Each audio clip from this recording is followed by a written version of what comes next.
ठीक, good morning जी। सब आ गए ऑनलाइन? ठीक है, चलो आज हम लोग नया टॉपिक शुरू करते हैं हिस्ट्री में। ठीक है, तो हिस्ट्री में सबसे पहले हम जानेंगे इतिहास के स्रोत के बारे में।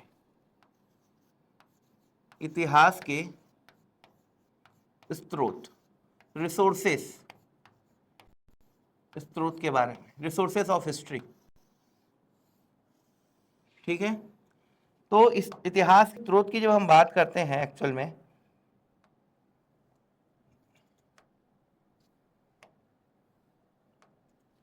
ठीक है, इतिहास, एक मिनट रुकिएगा, ये कैसे लॉक हो गया यार, देखना तो एक बार, ऊपर ही नहीं जा रहा है भाई, देखना तो लॉक कैसे हो गया। गुड मॉर्निंग,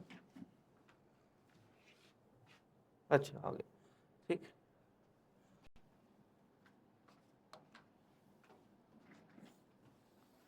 तो इतिहास के हमें 3 स्रोत मिलते हैं। स्रोत यानी जिससे हमें इतिहास की जानकारी होती है। पहला है आपका पुरातात्विक स्रोत, आर्कोलॉजिकल सोर्सेस।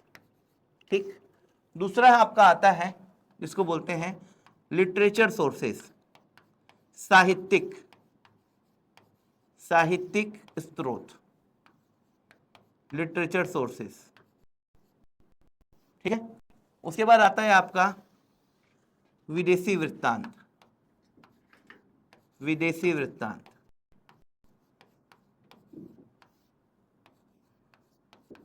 ठीक है, अकाउंट ऑफ फॉरेन ट्रैवलर, इसको बोलते हैं अकाउंट ऑफ फॉरेन ट्रैवलर, विदेशी वृत्तांत। कितने लोग हैं? चला गया क्या? ठीक,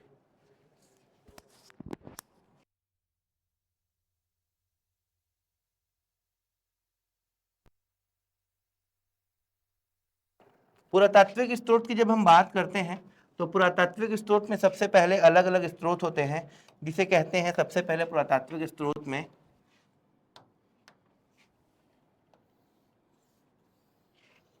ठीक, पुरातात्विक स्रोत में सबसे पहले जो आते हैं आपके, वो आते हैं इंस्क्रिप्शन, जिसे कहते हैं हम अभिलेख। अभिलेख,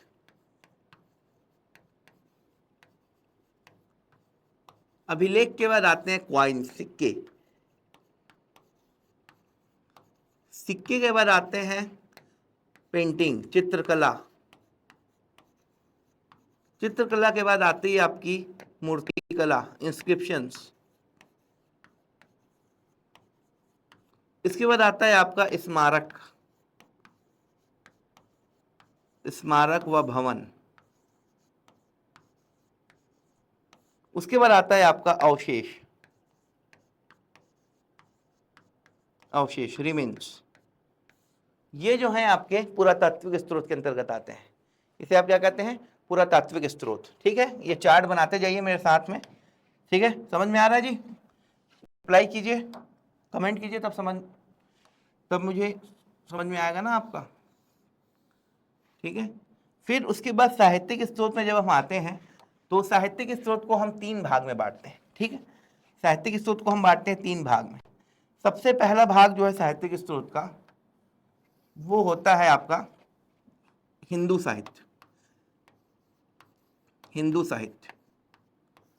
ठीक है, जो हिंदू साहित्य है, ठीक है, हिंदू साहित्य के बाद आपका आता है जैन साहित्य, बौद्ध साहित्य, बौद्ध लिटरेचर।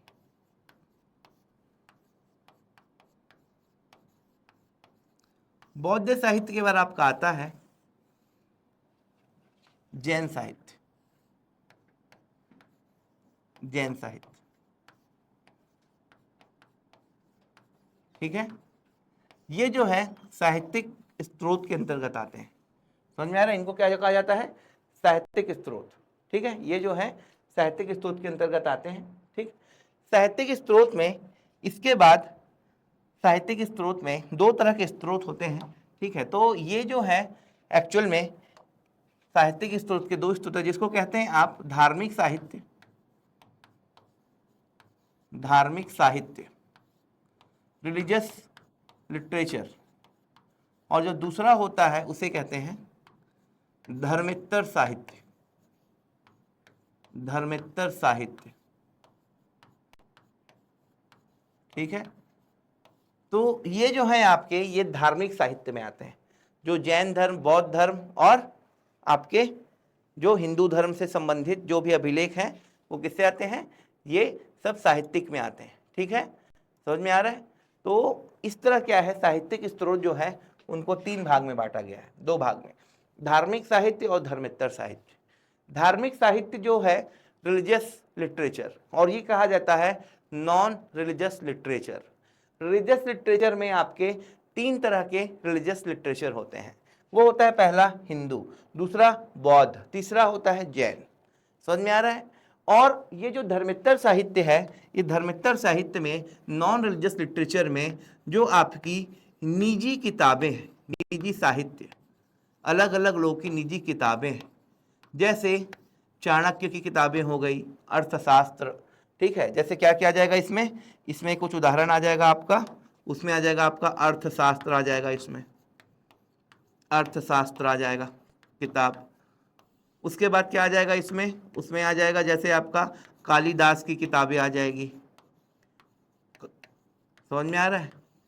विशाख दत्त की किताब आ जाएगी, ठीक है। तो ये जो है ये सब आता है आपका नॉन रिलीजियस, किसमें आता है, लिटरेचर के अंतर्गत आता है। समझ में आ रहा है जी, ठीक है। तो इस तरह क्या है, और ये है, और इसमें उसके बाद हम आते हैं हिंदू साहित्य में। हिंदू साहित्य की हम जब बात करते हैं तो इसकी शुरुआत हम कहाँ से करेंगे, इसकी शुरुआत हम करेंगे सबसे पहले हिंदू साहित्य में वेद से करेंगे। 4 जो वेद हैं वो इसके अंतर्गत आएंगे, जिसके अंदर आएगा सबसे पहला वेद जो है आपका ऋग्वेद। ऋग्वेद, ऋग्वेद, ऋग्वेद के बाद सामवेद, सामवेद के बाद यजुर्वेद, यजुर्वेद के बाद अथर्ववेद, अथर्ववेद। इसके बाद आपका आएगा ब्राह्मण। क्या आएगा, ब्राह्मण। ब्राह्मण के बाद आप लिखिए अरण्य, अरण्य के बाद लिखिए आप उपनिषद, ठीक है। कुल 108 उपनिषद है। तो ये जो है आपके, ये आपके हिंदू साहित्य के अंतर्गत आते हैं, जिसे आप ब्राह्मण साहित्य कहते हैं। समझ में आ रहा है। इसे क्या कहेंगे आप, ब्राह्मण साहित्य कहेंगे, ठीक है। दूसरा आता है आपका बौद्ध साहित्य। बौद्ध साहित्य की जब आप बात करते हैं तो बौद्ध साहित्य में जो बौद्ध धर्म की किताबें हैं वो आती हैं, ठीक है। पहले लिख लो फिर समझाता हूं, ठीक है। समझ में आ रहा है। इसमें सबसे पहले शुरुआत आता है त्रिपिटक, त्रिपिटक, ठीक है। अभिज्ञान पिटक, विनय पिटक, और इसको मैं आपको बताऊंगा अलग अलग जो त्रिपिटक आते हैं, ठीक है। त्रिपिटक जो है, उसके बाद आपका जैन साहित्य में आता है दिव्यादान, दिव्यादान। फिर आता है दीपवंश, दीपवंश। फिर आता है महावंश, महावंश। फिर आता है आपका अंगुत्तर निकाय, अंगुत्तर निकाय, ठीक है।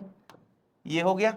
ये आपके हैं बौद्ध साहित्य, जिससे हमें बौद्ध धर्म के बारे में जानकारी, इनसे हमें बौद्ध धर्म के वे साहित्य जो हमें इतिहास के बारे में जानकारी प्रदान करते हैं। फिर उसके बाद हम आते हैं किसमें, जैन साहित्य। जैन साहित्य में सबसे पहले हम आते हैं परिशिष्ट पर्व, परिशिष्ट पर्व, ठीक है। परिशिष्ट पर्व जैन धर्म की एक किताब है, ठीक है। उसके बाद आते हैं आचरांग सूत्र, आचरांग सूत्र। फिर हम आते हैं आचरांग सूत्र के बाद भगवती सूत्र,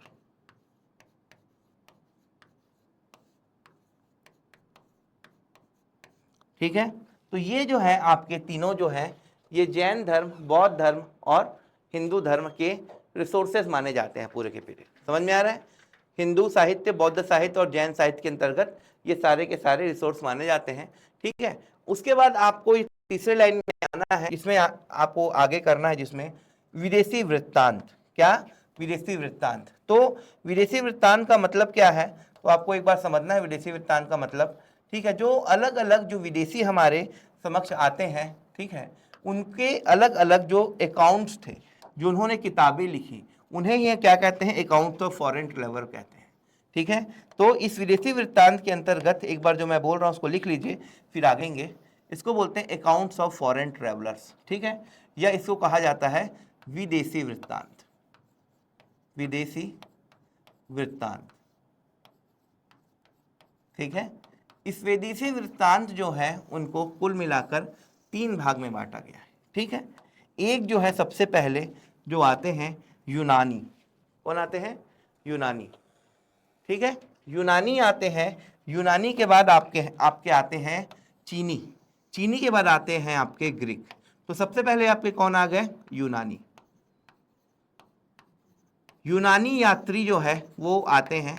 यूनानी यात्री के बाद आपके आते हैं चीनी यात्री। चीनी यात्री जो हैं वो भारत आते हैं बौद्ध धर्म का दर्शन करने के लिए, चीनी यात्री। और चीनी यात्री के बाद आपके आते हैं लास्ट में, वो हैं अरबी, अरब के यात्री। इनको कहते हैं अरबी यात्री। तो इस तरह है, अलग अलग तरह के यात्री अलग अलग समय आते हैं। ठीक है, ये आपको याद रखना है। ठीक है, तो चीनी यात्री में सबसे पहले व्यक्ति जो आता है वो आता है सिकंदर के साथ, जिसका नाम होता है आपका निर्याकस। क्या नाम होता है? निर्याकस। निर्याकस के बाद आपका आता है प्लिनी। प्लिनी। ठीक है, प्लिनी, नेचुरल हिस्टोरिया नामक किताब। प्लिनी के बाद आता है आपका मेगास्थनीज। कौन आता है? मेगास्थनीज। समझ में आ रहा है? ये जो है आपके यूनानी यात्री होते हैं। ठीक है, जो यूनान से आए थे। यूनानी के बाद आपके आते हैं चीनी। चीनी यात्री में आपके सबसे पहला आता है, वो आता है फाहयान। फाहयान। फाहयान के बाद आता है हेनसांग। हेनसांग के बाद आपका आता है इत्सिंग। कौन आता है इसके बाद? आपका इत्सिंग आता है। ये तीनों चीनी यात्री भारत आते हैं अलग अलग समय। उसके बाद आपके आते हैं अरबी यात्री। अरबी यात्री की जब हम बात करते हैं तो अरबी यात्री जो है ये आक्रमणकारियों के साथ भारत आते हैं। इन अरबी यात्रियों में सबसे पहले जो आता है वो आता है अल बरूनी। अल बरूनी। अल बरूनी। अल बरूनी के बाद आता है आपका सुलेमान। सुलेमान। फिर आता है आपका अल मसूदी। अल मसूदी। ठीक है, तो इस तरह क्या है, अलग अलग तरह के देख रहे हैं आप, ये पूरे के पूरे जो हैं ये है आपके सोर्सेस। क्या है ये सोर्सेस है इतिहास को जानने के, ये अलग अलग स्रोत हैं। ठीक है, इन्हीं स्रोतों से हमें इतिहास की जानकारी प्राप्त होती है। ये जो स्रोत है, तो इन स्रोतों की मैं बात करता हूं। इतिहास को जानने के कितने स्रोत है? कुल 3 स्रोत है। समझ में आ रहा है भैया? कमेंट करके बताओ ना, कुछ बोलो। समझ में आ रहा है कि नहीं? विकास, पूनम, राकेश। ठीक है, यूपीएससी के ही तैयारी करना ना आप लोगों को। यूपीएससी के स्टूडेंट है ना आप लोग, मतलब यूपीएससी की तैयारी करनी है। कमेंट करके बताइए, फिर आगे बढ़ूंगा मैं। यूपीएससी के ही हैं स्टूडेंट, यूपीएससी की तैयारी करनी है। कौन से कॉलेज से पढ़े हैं, क्या आपका सब्जेक्ट है, कमेंट करके बताइए।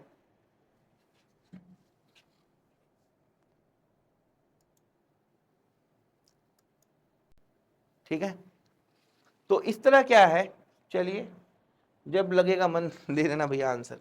ठीक है, तो ये जो है आपका, ये है आपका इतिहास को जानने के स्रोत हैं।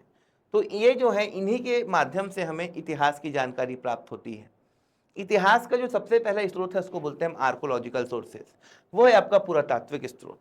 पुरातात्विक स्रोत के बाद आपका आता है, वो आता है आपका साहित्यिक स्रोत। उर्वशी, पूनम, विकास, समझ में आया? समझ में आ रहा है कि नहीं आ रहा है? हाँ ना बोलो भाई कुछ, नहीं तो मैं अपने धुन में फिर आगे बढ़ता जाऊंगा।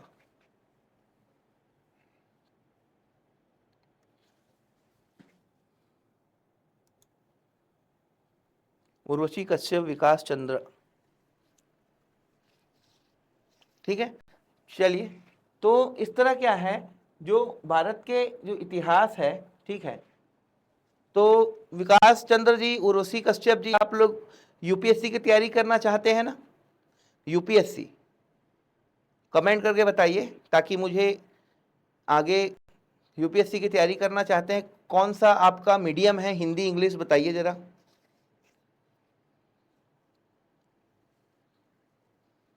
हिंदी मीडियम है, इंग्लिश मीडियम है, बताइएगा जरा।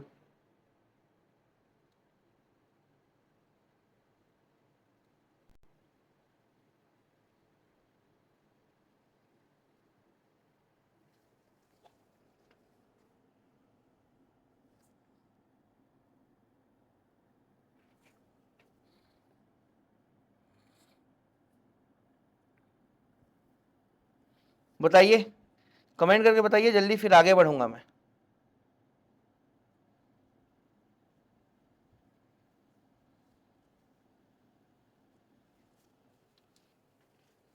हिंदी मीडियम है, मैं व्यापम की तैयारी कर रही हूँ। अच्छा, और विकास जी आप?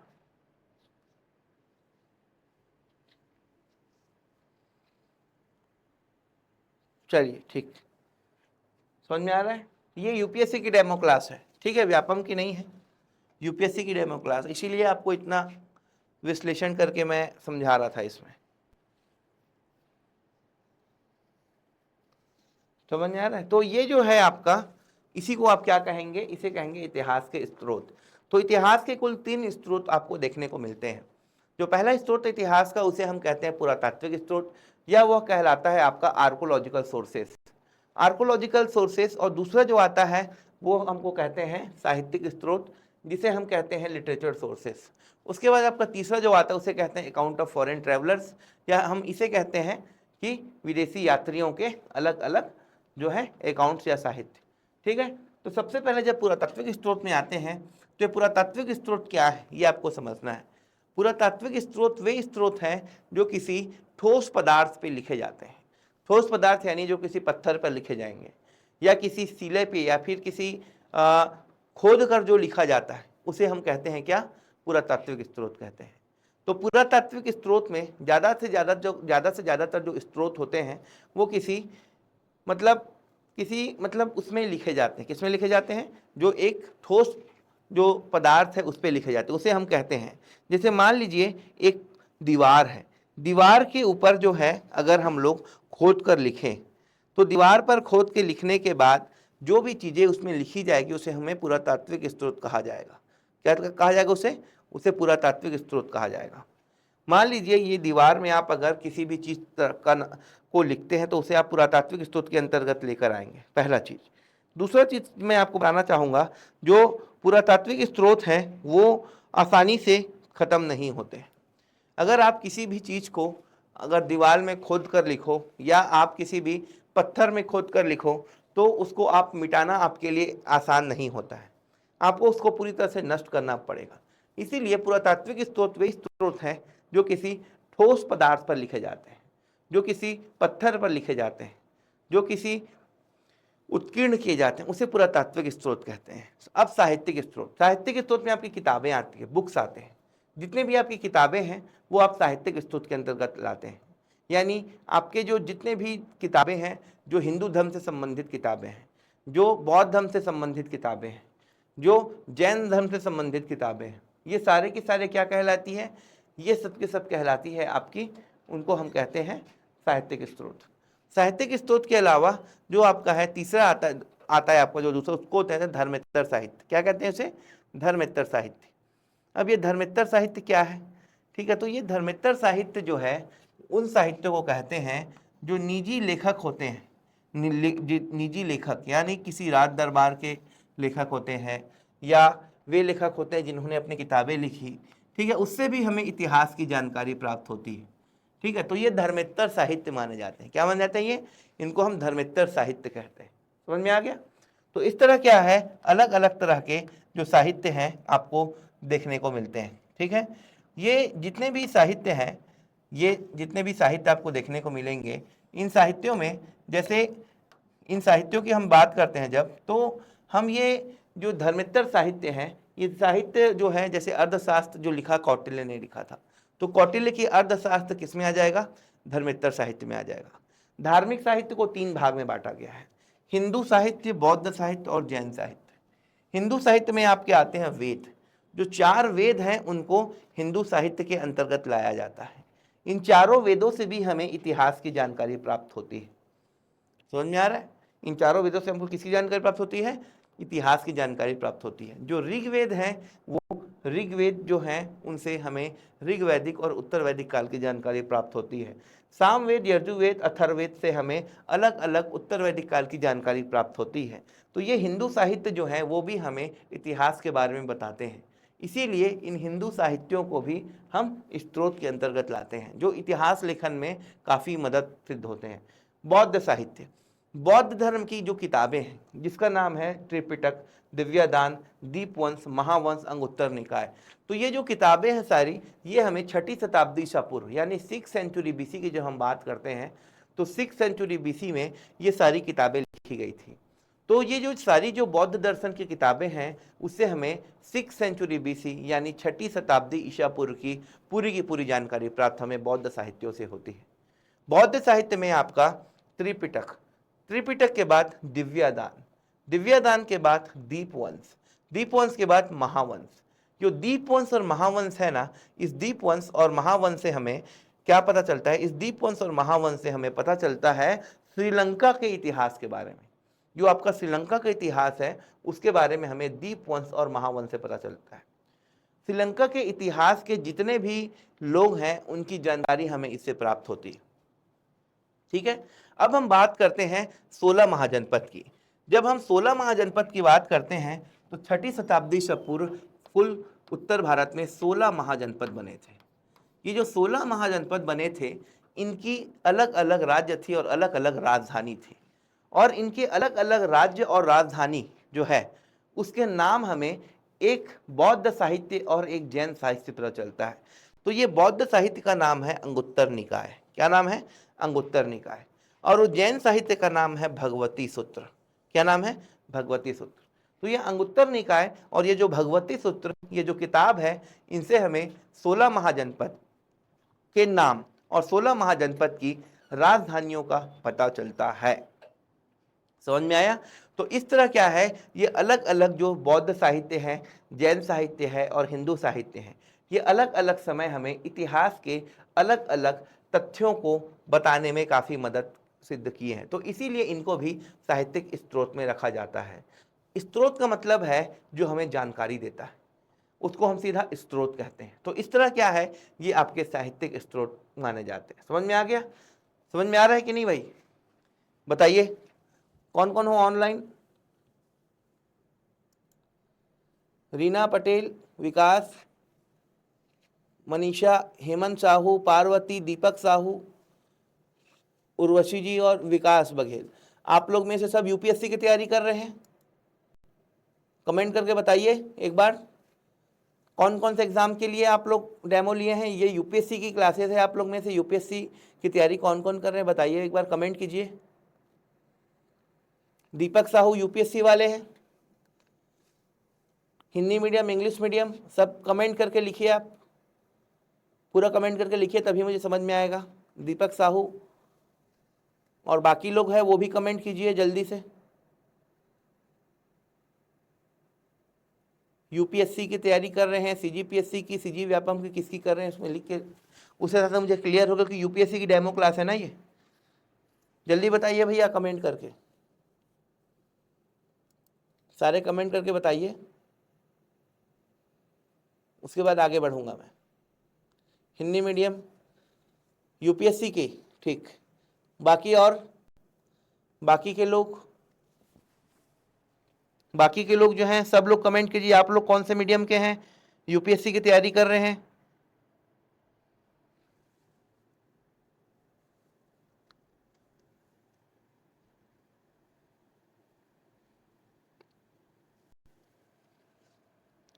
विकास कुमार बघेल व्यापम। और बाकी लोग बताइए कौन कौन से एग्जाम से। विकास बघेल, विकास चंद्र जी, विकास चंद्र जी बताइए। जो यूपीएससी वाले हैं वो कमेंट कीजिए। सोनल, मनीषा, अनीता, यूपीएससी वाले कौन कौन है कमेंट कीजिए। यूपीएससी की तैयारी कौन कौन कर रहे हैं, इसमें यूपीएससी की डेमो क्लास है ये, जल्दी कमेंट करके बताइए।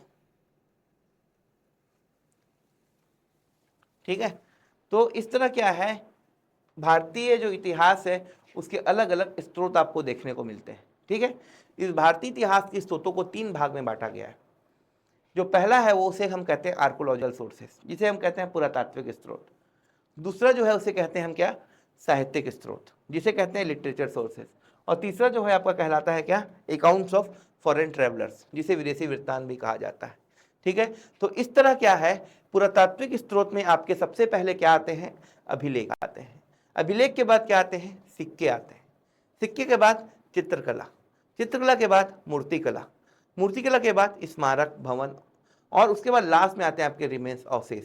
समझ में आ रहा है। उसके बाद साहित्यिक स्रोत की हम बात करते हैं। साहित्यिक स्रोत में क्या होता है, हिंदू साहित्य, फिर आता है आपका बौद्ध साहित्य, उसके बाद आता है आपका जैन साहित्य। ठीक है, हिंदू साहित्य में आपके क्या क्या आते हैं, वेद आते हैं। कितने वेद हैं, 4 वेद हैं। पहला वेद कौन सा है, ऋग्वेद। दूसरा वेद कौन सा है, सामवेद। तीसरा वेद यजुर्वेद। चौथा वेद अथर्ववेद। उसके बाद ब्राह्मण, उसके बाद अरण्य, उसके बाद उपनिषद। ये सारे के सारे हिंदू या ब्राह्मण साहित्य के अंतर्गत आते हैं। बौद्ध साहित्य में त्रिपिटक, दिव्यदान, दीपवंश, महावंश, अंगुत्तर निकाय, ये सब उसके अंतर्गत आता है। और जैन साहित्य में परिशिष्ट पर, अचरांक सूत्र, भगवती सूत्र आते हैं। इसके बाद आप देखेंगे अलग अलग जो विदेशी यात्री हैं वो भी भारत आए, और भारत आके उन्होंने क्या किया, अपने समय में उन्होंने अपनी यात्रा वृत्तांत लिखी। समझ में आ रहा है, अपनी यात्रा वृत्तांत लिखी। तो 3 तरह के जो है हमारे पास लोग आते हैं अलग अलग समय में। पहले जो आते हैं वो आते हैं यूनानी, दूसरे होते हैं उनके कहते हैं हम चीनी यात्री, और तीसरे को हम बोलते हैं अरबी यात्री। ठीक है, तो पहले जो है यूनानी, यूनानी में सबसे पहले जो होते हैं यूनानी लोग, वो सिकंदर के साथ आते हैं। सिकंदर के साथ जब वो आते हैं तो सिकंदर के साथ जो आने वाले कुछ लोग हैं वो भारत में रहते हैं, और कुछ लोग जो हैं वापस चले जाते हैं। तो सिकंदर के साथ जो भी इतिहासकार आए, वो इतिहासकार लोगों ने अलग अलग समय में अलग अलग बातें कही। तो यूनानी में सबसे पहले आते हैं आपके निर्याकस और प्लीनी। कौन आते हैं, निर्याकस और प्लीनी आते हैं। ये लोग सिकंदर के साथ भारत आए थे, और जब ये भारत से वापस गए थे तो इन्होंने अपने साथ बहुत सारी जानकारी इकट्ठा की थी, और ये भारत से वापस चले गए थे। उसके पश्चात आते हैं आपके मेगास्थनीज। जो मेगास्थनीज है, ये इसका महत्व काफ़ी है, क्योंकि मेगास्थनीज जो है एक व्यक्ति था, सिकंदर जो भारत में आक्रमण करने आता है, उसका एक सेनापति था। उसका नाम था आपका सेल्यूकस निकेटर। क्या नाम था, सेल्यूकस निकेटर। सेल्यूकस निकेटर जो है वो भारत में दोबारा आक्रमण करता है सिकंदर के बाद। जब सिकंदर के बाद वो भारत में दोबारा आक्रमण करता है, उस समय भारत में शासक होता है, उसका नाम होता है चंद्रगुप्त मौर्य।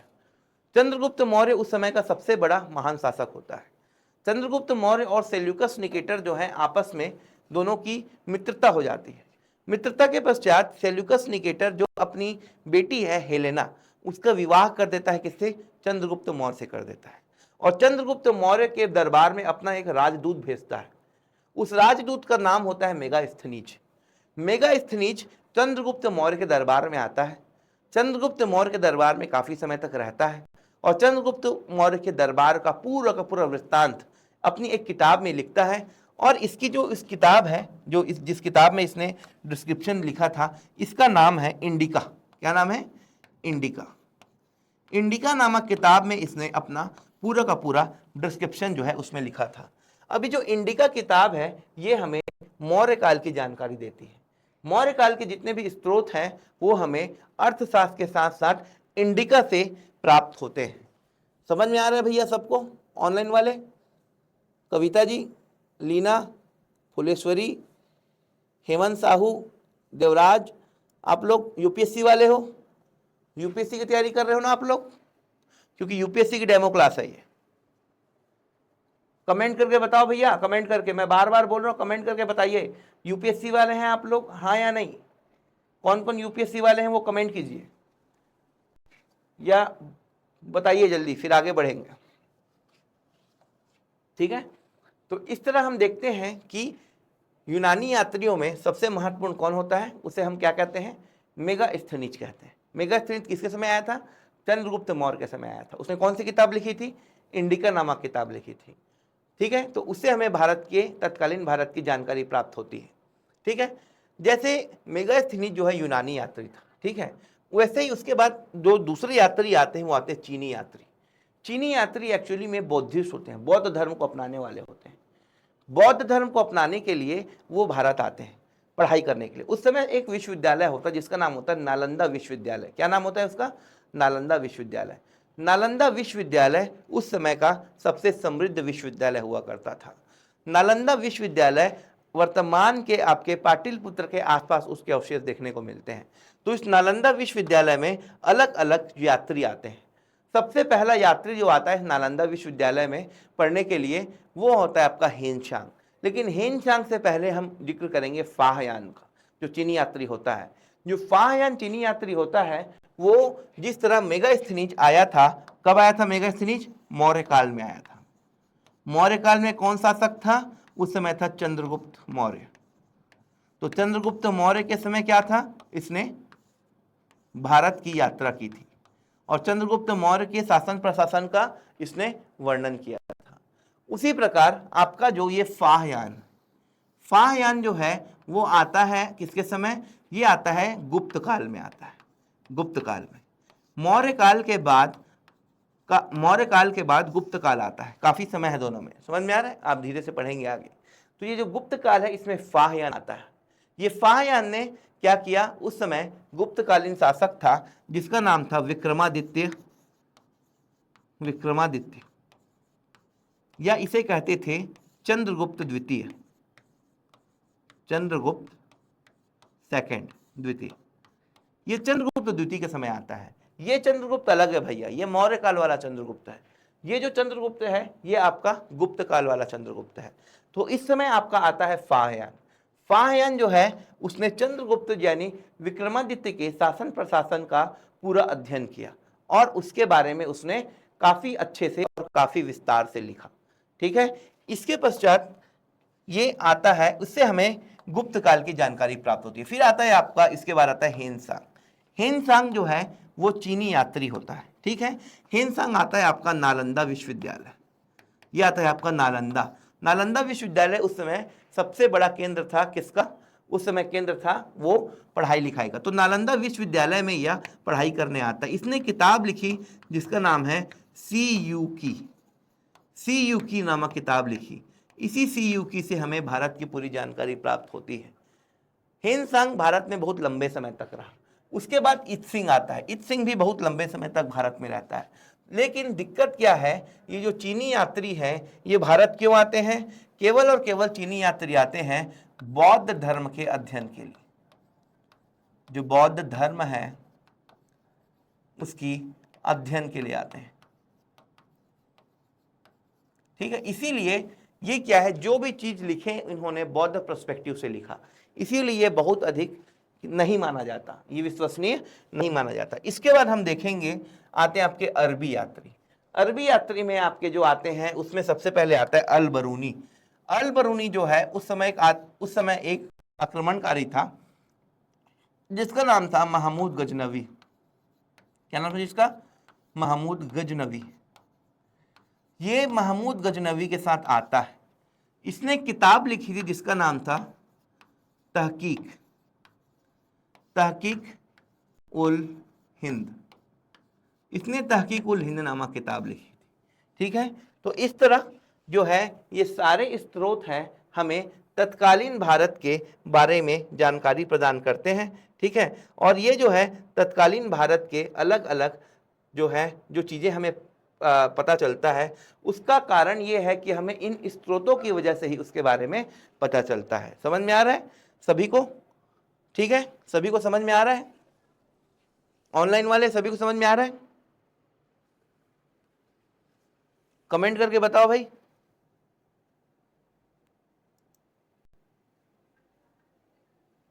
गीतांजलि यादव, ठीक है। तो ये है आपके भारतीय इतिहास को जानने के स्रोत, इसी से हमें भारतीय इतिहास की जानकारी प्राप्त हो। दीपक आपको समझ में आया?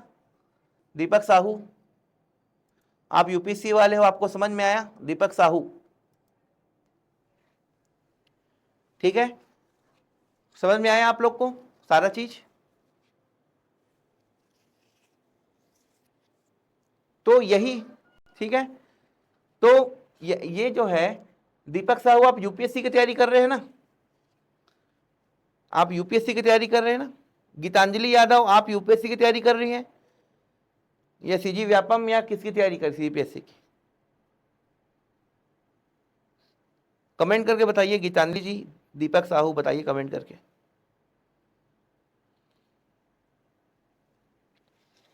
दीपक साहू तो कर रहे हैं हिंदी मीडियम में, आप बताइए,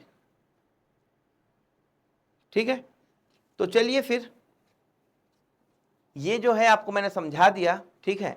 ये आपके जितने भी स्रोत हैं, ठीक है, इनसे ही हमें इतिहास की जानकारी प्राप्त होती है। तो पहला है आपका पुरातात्विक स्रोत, दूसरा है साहित्यिक स्रोत और तीसरा विदेशी वृत्तांत। इन तीनों के आधार पर ही, इन तीनों के आधार पर ही हमने क्या किया? इतिहास लेखन किया। क्या किया? इतिहास लेखन किया। समझ में आ रहा है? तो इस तरह आप टाइटल डालिए इतिहास के स्रोत, ठीक है, इतिहास के स्रोत, और लिखना शुरू करें। 10 मिनट लिखाता हूं, फिर बाकी क्लासेस कल करेंगे। लिखिए इतिहास के स्रोत, उसमें लिखिए इतिहास के 3 स्रोत होते हैं। इतिहास के 3 स्रोत होते हैं। पुरातात्विक स्रोत, आर्कोलॉजिकल सोर्सेस, साहित्यिक स्रोत, literature sources, and accounts of foreign travellers, और विदेशी वृत्तांत।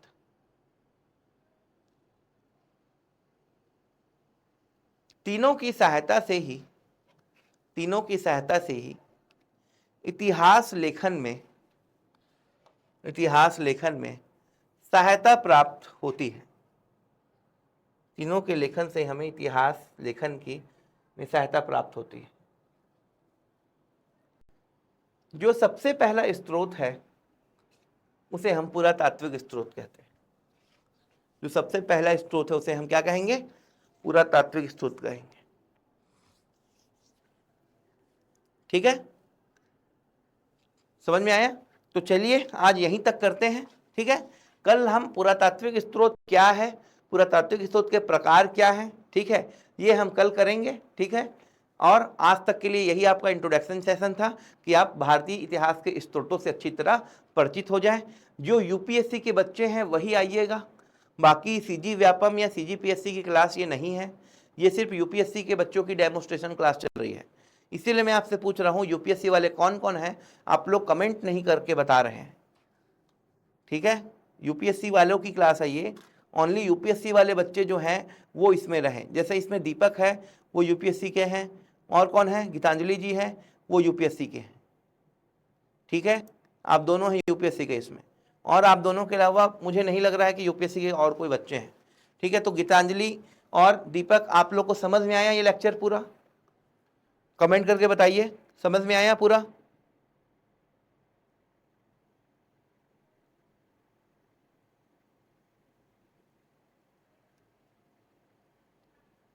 ठीक है।